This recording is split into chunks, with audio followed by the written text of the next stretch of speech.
धनबाद के केंदुआडीह इलाके में जमीन के भीतर से निकल रही जहरीली गैस ने लोगों की जिंदगी मुश्किल में डाल दी है। बीते 15 दिनों से स्थानीय लोग सांस की तकलीफ, आंखों में जलन और सिरदर्द जैसी समस्याओं से जूझ रहे हैं, लेकिन अब तक इसका कोई ठोस समाधान नहीं निकाला जा सका है, जिसके कारण यहाँ के लोगों को जान के साथ साथ विस्थापन का भी डर सता रहा है। इस पर यह रिपोर्ट देखिए।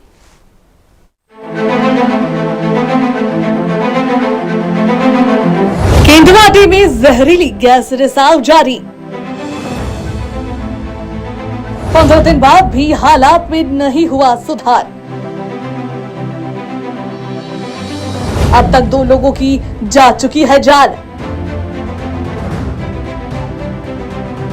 लोगों को सांस लेने में आ रही दिक्कत।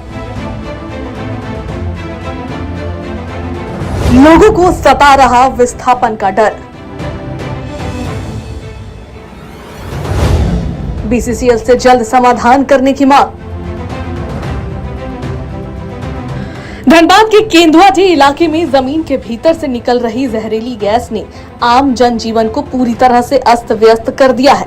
पिछले 15 दिनों से लोग सांस लेने में दिक्कत, आंखों में जलन और सिर दर्द जैसी समस्याओं से जूझ रहे हैं, लेकिन हालात जस के तस बने हुए हैं। इस गैस रिसाव ने अब तक जाने ले रही है। वहीं मामले की गंभीरता को देखते हुए झारखंड के प्रभारी डीजीपी तदाशा मिश्रा और मुख्य सचिव अविनाश कुमार खुद जांच करने पहुंचे। अधिकारियों ने क्षेत्र का निरीक्षण किया और स्थिति की समीक्षा भी की, लेकिन अब तक गैस रिसाव को रोकने का कोई स्थायी समाधान सामने नहीं आ पाया है, जिस कारण इस क्षेत्र में रहने वाले लोग काफी परेशान नजर आ रहे हैं। अभी जैसे बोरहोल का प्रक्रिया चालू है। अगर बोरहोल होने के से अगर स्थिति पहले जैसी सामान्य हो जाती है, तो जिस तरह से लोग यहाँ रह रहे हैं फिर से उसी तरह से मतलब अच्छे ढंग से मतलब जो पहले जैसे रह रहे थे उसी तरह से फिर रहना स्टार्ट कर देंगे। जाने का कोई सवाल ही नहीं होता है।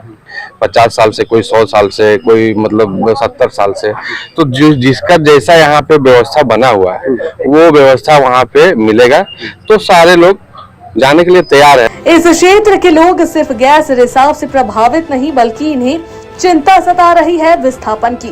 क्षेत्र के लोगों का कहना है कि गैस रिसाव की समस्या का हल विस्थापन नहीं है, क्योंकि वर्षों से इस क्षेत्र में वो रह रहे हैं। उनकी रोजी रोटी यहाँ से चल रही है और जहाँ उन्हें शिफ्ट किया जा रहा है वहाँ व्यवस्था बिल्कुल सही नहीं है। वहीं कुछ रैयतों का कहना है कि हमने बीसीसीएल से केस जीत लिया है, लेकिन अब तक सुरक्षित जगह नहीं भेज पाया है। उनका बहुत सहयोग रहा है, सीओ साहब का भी बहुत सहयोग रहा है, और हम लोग चाहते हैं कि अगर गैस खत्म हो जाए तो पहले जैसा स्थिति हो जाए, तो हम लोग को यहीं रहने दिया जाए। सारे लोगों का यही कहना है। मजबूरी वर्ष अगर जान पे आ जाता है तो आदमी का जान के आने के बाद तो फिर हम लोग को, हमारे पापा जो है बीसीसीएल से केस जीत भी चुके हैं, और हम लोग जो है ना मुआवजा के लिए हम लोग जो है करीब 20 साल पहले हम लोग डीसी को और सीएमडी को जो है ना कागज भी दिए थे कि हम लोग यहाँ से सुरक्षित जगह में बसा दीजिए, लेकिन अभी तक कुछ भी नहीं हुआ। तो आज देखिए स्थिति क्या है। हालांकि इलाके के कई घरों को खाली करा लिया गया है और लोगों को सुरक्षित स्थानों पर भेजा गया है, लेकिन पुनर्वास और मुआवजे को लेकर अब भी सवाल खड़े हो रहे हैं। स्थानीय लोग मांग कर रहे हैं कि सरकार इस समस्या का जल्द से जल्द स्थायी समाधान निकाले, ताकि वे बिना डर के अपने घरों में रह सके।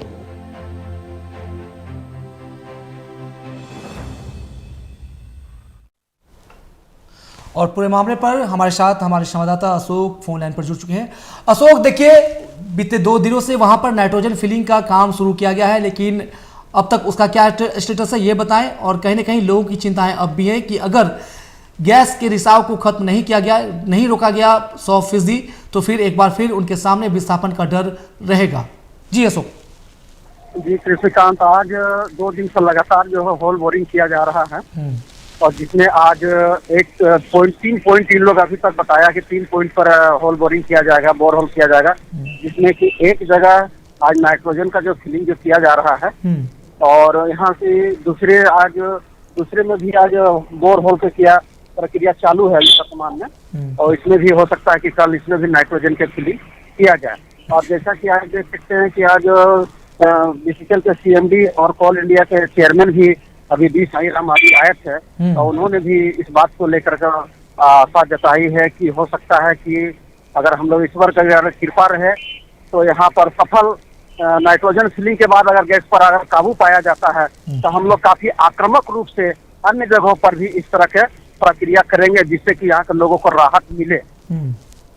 बहुत शुक्रिया अशोक तमाम जानकारी के लिए। तो जैसा बता रहे थे कि आज बीसीसीएल के सीएमडी और कोल इंडिया के चेयरमैन, जो नए चेयरमैन हैं साईनाथ साहब, वो उन्होंने खुद इलाके का दौरा किया है और जो भी युद्ध स्तर पर जो भी टेक्निकल प्रक्रिया चल रही हैं नाइट्रोजन फिलिंग को लेकर उसका भी जायजा लिया।